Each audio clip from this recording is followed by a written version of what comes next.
Richie Porte. Well, Richie Porte's about to make that left turn here out of Malop and into the finishing road, and it's all on a question of whether he can get there now and beat Tony Martin, and that's the crucial time now, as Martin's time will come up very shortly. Porte at the moment is turning. The best time at the finish is still the British rider David Miller.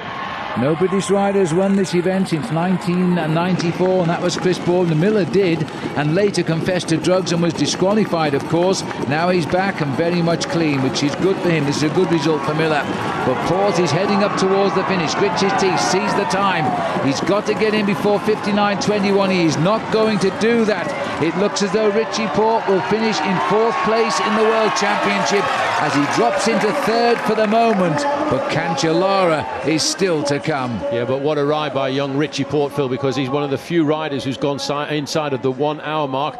You can see him gasping for breath there. That was a fine performance. Cancellara is now inside of the last 300 metres. The clock is going to be incredible. The time to beat, 59 minutes and 11 seconds. Cancellara out of the saddle, sprinting up to the line. This is amazing. He could walk to the finish now and beat David Miller. He's got that much time in hand.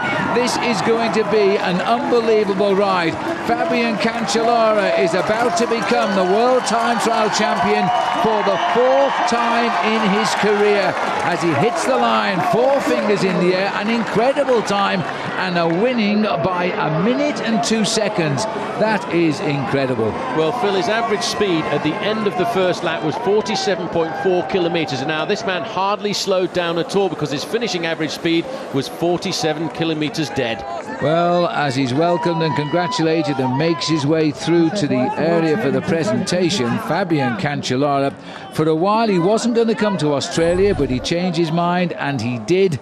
And I bet he's pretty pleased he did now, because he now is a world champion, a world record as well, 4 times. Well, I think he just had to get his head round whether or not his form was coming good, and he rode the whole of the Vuelta a España, pulled out at the start of the 17th stage after the individual time trial, where surprisingly he was beaten by Peter Velits by 37 seconds, but this time there's no confusing the result. There's the result, 58 minutes 09 for Cancellara. Miller, a brilliant ride to drop into 2nd. Tony Martin 3rd for his 2nd year.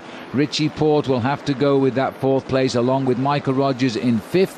Koos Moorenhout riding for the last time, a brilliant 6th. Sanchez 7th, and Dave Zabriskie, the American, there in 8th position, but 2:51 off the pace. Well, we can now hear from all 3 medalists, and of course let's begin with the new world champion now, Fabian Cancellara.